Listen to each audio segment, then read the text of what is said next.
Speaking of Timmins is proud to present our 2014 Candidates for Council interview series.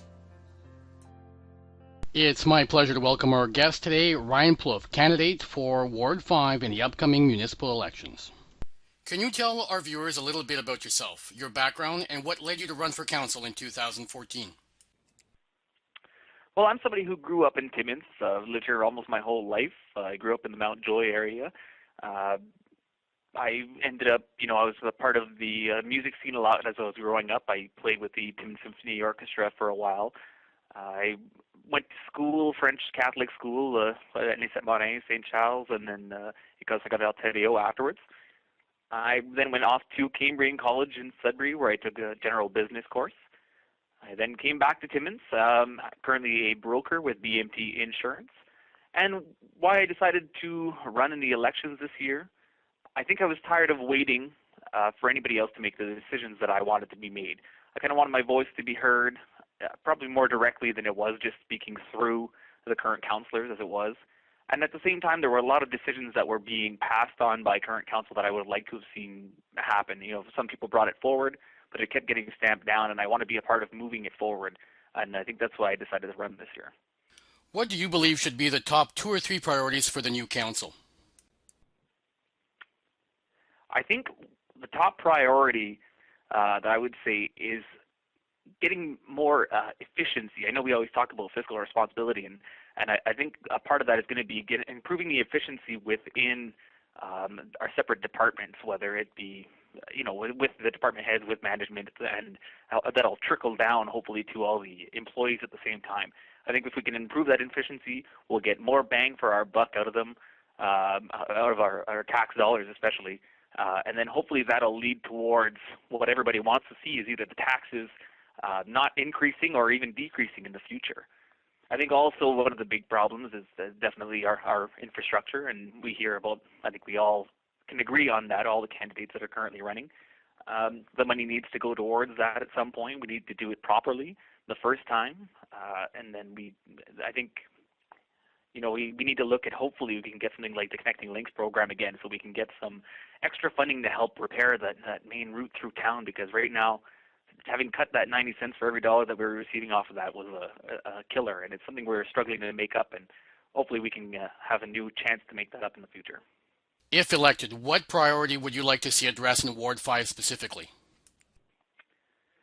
Something specific to Ward 5, I feel, would probably be regarding the downtown core. A lot of concerns that I've heard recently are safety issues, actually. People don't feel safe going downtown. They don't feel safe going out on the streets at all in Timmins anymore. And whether this is just from reading, the horror stories that kind of come out, and they're maybe few and far between, but we all get really concerned about it.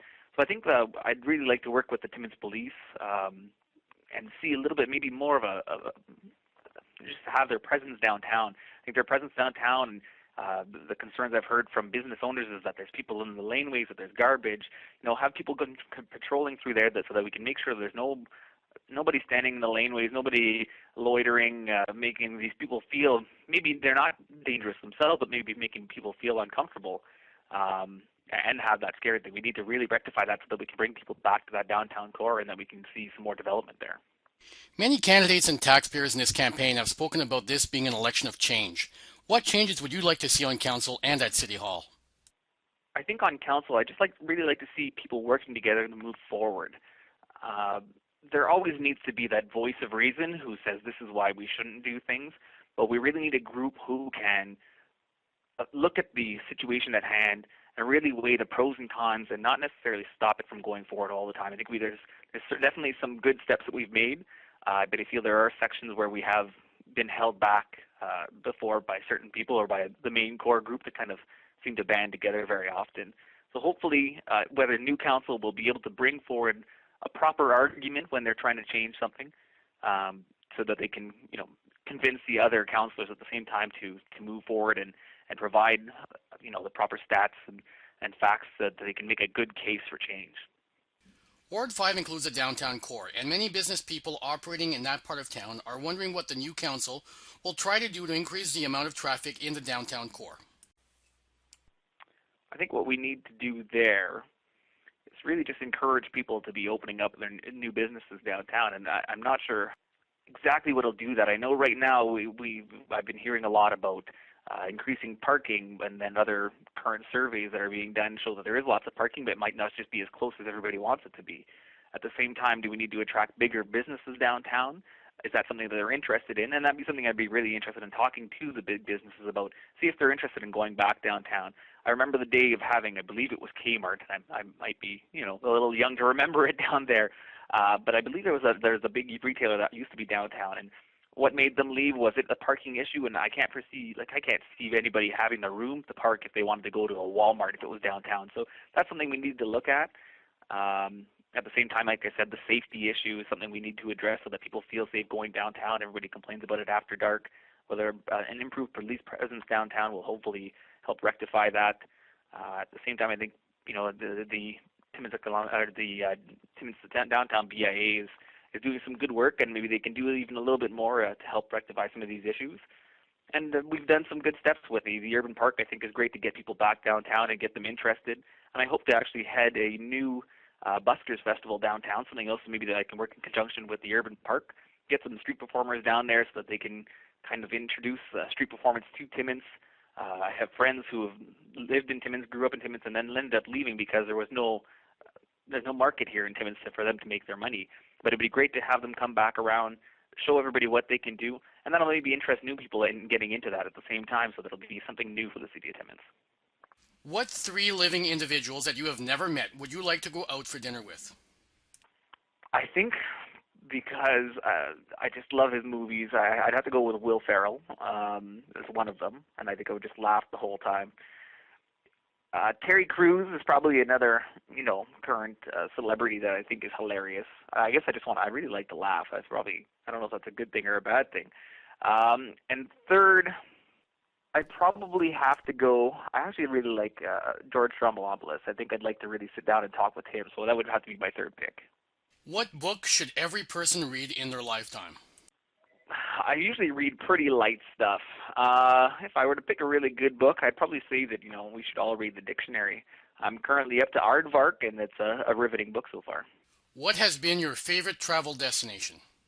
Favorite travel destination has been probably when I went out to, when I was younger, we went out to British Columbia and then drove back through the mountains into Calgary before we flew out of there.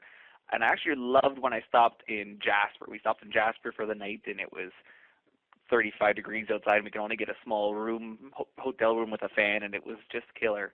But at the same time, the little city behind the main strip of Jasper, there were baseball parks, there were kids playing in one field, and there were elk grazing in the field right next to them, and it was just amazing to see that little area, and I think that that's probably the biggest impression that was left on me after that trip.